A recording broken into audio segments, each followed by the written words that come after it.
नमस्कार दोस्तों, बहुत बहुत स्वागत है आपका हमारे YouTube चैनल पर। मेरा नाम है आलोक तिवारी और आप देख रहे हैं YouTube चैनल बालाजी लीगल ज्ञान। दोस्तों, एग्रीमेंट होने के बाद ज़मीन नहीं लिखे तो क्या करें? दोस्तों, यदि आप कोई ज़मीन किसी भी व्यक्ति से खरीदने की योजना बना रहे हैं तो आपको एक बात हमेशा याद रखना होगा कि आप अपने लेन-देन का एग्रीमेंट ज़रूर बनवा लें।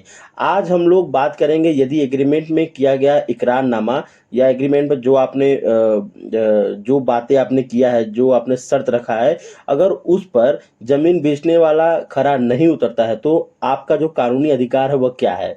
उसके बारे में दोस्तों यहाँ हम चर्चा करेंगे। दोस्तों, सर्वप्रथम हम जानते हैं कि एग्रीमेंट क्या है। आप जब भी 2 या उससे अधिक व्यक्ति के बीच कुछ भी खरीदना या बिक्री या की बात करते हैं, तो उस बात को एक स्टाम्प पेपर पर लिखने के पश्चात हस्ताक्षर करते हैं, तो उसे ही एग्रीमेंट कहा जाता है। एग्रीमेंट का पेपर कोर्ट में बहुत ज़्यादा मान्यता रखता है। यदि आप एग्रीमेंट पेपर सादा कागज़ पर तैयार करेंगे तो इसका मान्यता कोर्ट में नहीं होगा। आप जब भी कोई व्यक्ति को कोई उधार की पैसा देते हैं या फिर लेन-देन करते हैं तो उसका भी एक एग्रीमेंट पेपर ज़रूर तैयार कर लेना चाहिए।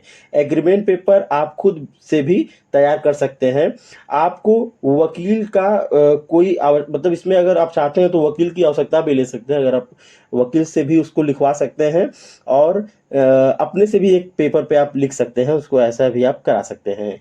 दोस्तों, अब हम बात करते हैं एग्रीमेंट की मान्यता के बारे में। तो दोस्तों, एग्रीमेंट जो है, एग्रीमेंट का जो पेपर कोर्ट में इसका बहुत ज़्यादा मान्यता है होता है दोस्तों।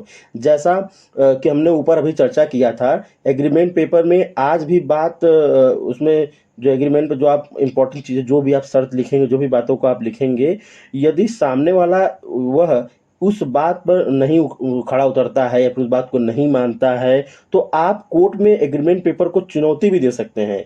साथ ही आप धोखाधड़ी या अन्य कई मामले हैं, कई आरोप उस पर लगा सकते हैं। तो दोस्तों, अगर आपके पास अगर एग्रीमेंट है और आपका उस जिससे आप एग्रीमेंट कर रहे हैं उसका हस्ताक्षर है, तो आप इसको लेके कोर्ट में चुनौती भी कर सकते हैं। कोर्ट में मुकदमा का सुनवाई भी आपके पक्ष में ही होगा। जब आप इस पे अगर आप मुकदमा करते हैं, जो एग्रीमेंट के विरुद्ध अगर आप एग्रीमेंट के तहत अगर आप न्यायालय में जाते हैं, मुकदमा अगर आप करते हैं तो आप मुकदमे की सुनवाई आपके पक्ष में ही होता है दोस्तों। दोस्तों, यदि सिविल कोर्ट की जो सुनवाई है आपके पक्ष में नहीं होता है, तो आप हाई कोर्ट या सुप्रीम कोर्ट भी जा सकते हैं दोस्तों। अगर आप अपनी एग्रीमेंट, जो आपका एग्रीमेंट है, एग्रीमेंट को अगर इसकी सुनवाई सिविल कोर्ट में नहीं होती तो आप सुप्रीम कोर्ट, हाई कोर्ट, यहाँ भी इस चीज़ पे जाके अपील कर सकते हैं, अपनी बात को कह सकते हैं।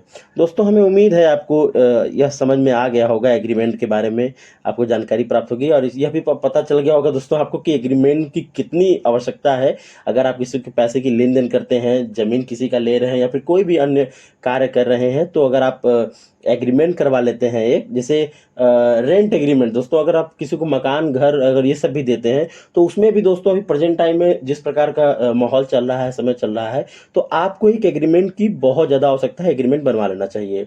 दोस्तों, आप एग्रीमेंट अगर बनवा लेंगे तो आपके लिए अच्छा रहता है, दोनों पक्ष के लिए अच्छा रहता है दोस्तों।